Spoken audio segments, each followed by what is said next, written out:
Ah, Jules César. Rien que le nom, ça évoque tellement de choses, pas vrai? Un général, un homme d'État, un écrivain. Sa vie, c'est une véritable saga d'ambition, de pouvoir et bien sûr de trahison. Allez, aujourd'hui, on va décortiquer ensemble le parcours de cette figure, l'une des plus iconiques de toute l'Antiquité. On va commencer par la fin, par le moment le plus dramatique. Imaginez la scène. On est à Rome, le 15 mars de l'an 44 avant notre ère. Dans la curie de Pompée, là où le Sénat se rassemble, c'est le chaos le plus total. L'homme qui a conquis la Gaule, qui a vaincu tous ses ennemis, est là, à terre, ensanglanté. Et alors qu'il se débat, César aperçoit un visage qu'il connaît trop bien parmi ses agresseurs, celui de Marcus Junius Brutus, un homme qu'il considérait presque comme son propre fils. C'est là, d'après les historiens, qu'il aurait lâché ces quelques mots, en grec, un mélange de choc et de résignation qui est entré dans la légende. 23. C'est le nombre de coups de poignard qu'il reçoit. Une attaque d'une brutalité folle, menée par un groupe de sénateurs qui s'appelaient eux-mêmes les Liberators. Mais le plus fou dans tout ça, c'est que l'autopsie plus tard révélera qu'une seule de ces 23 blessures était vraiment mortelle. Une seule.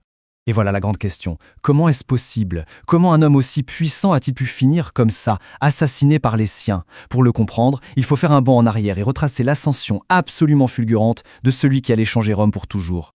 Ok, alors plongeons dans le parcours de César, parce qu'avant d'être une légende, il a d'abord été un politicien incroyablement ambitieux qui a dû naviguer dans les eaux très troubles et souvent sanglantes de la politique romaine.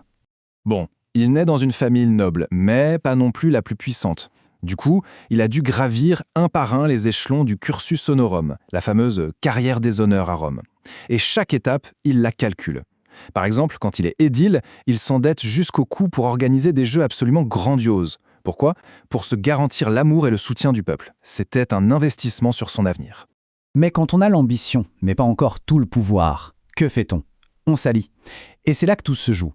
La formation de cette alliance secrète. Attention, ce n'est rien d'officiel, c'est un accord de coulisses, presque un petit coup d'état en douceur. Imaginez le trio. César, avec son charisme et le soutien du peuple. Pompée, le grand général adulé. Et Crassus, l'homme le plus riche de Rome. À eux trois, ils sont tout-puissants. Ils mettent le Sénat complètement sur la touche et font avancer leurs propres pions. Allez, on passe au chapitre qui va transformer César le politicien en César la légende. C'est sur les champs de bataille qu'il va trouver la fortune, la gloire et surtout l'armée loyale qui va lui permettre de tout renverser. Pendant presque 10 ans, César va mener des campagnes militaires aussi brillantes que brutales. Il soumet des centaines de tribus gauloises et repousse les frontières de Rome comme personne ne l'avait fait avant lui. Évidemment, ces victoires lui rapportent un prestige immense et des richesses absolument colossales.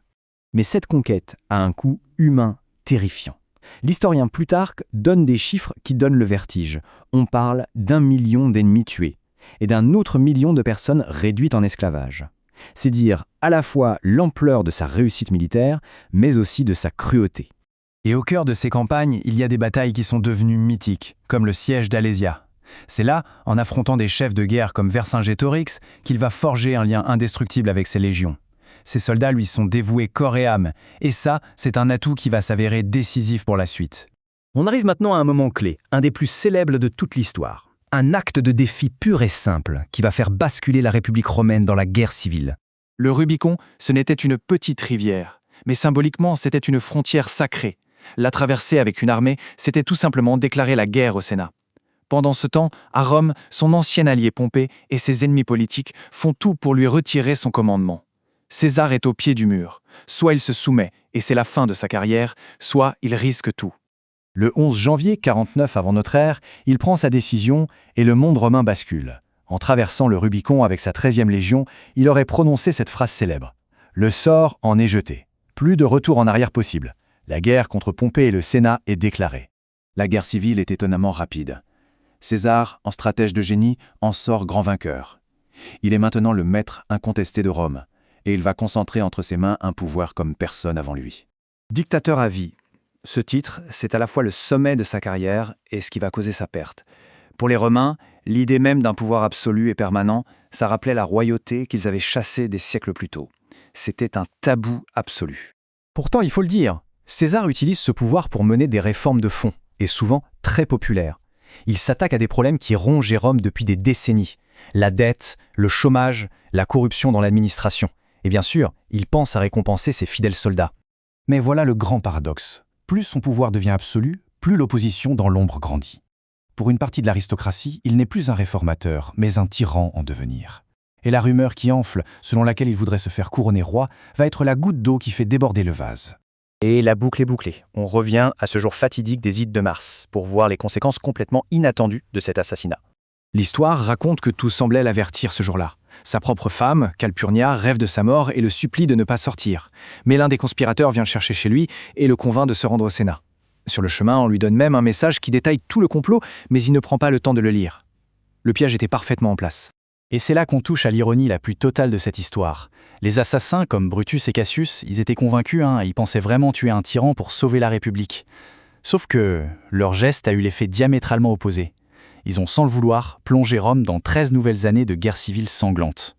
Finalement, la personne qui va le plus profiter de la mort de César, c'est son héritier, son petit-neveu Octave. Après avoir éliminé tous ses rivaux, il va terminer le travail que César avait commencé. Il met en place un nouveau régime, le Principat, et devient Auguste, le tout premier empereur. Ironie suprême, l'assassinat qui devait sauver la République a en fait accéléré sa chute et donné naissance à l'Empire romain. On termine donc sur cette question qui est encore au cœur de tous les débats. César était-il un tyran qui menaçait la liberté romaine, ou bien un visionnaire qui avait compris que la vieille République était à bout de souffle et qu'il fallait la réformer, quitte à utiliser la force? C'est une question qui continue de nous fasciner plus de 2000 ans après sa mort.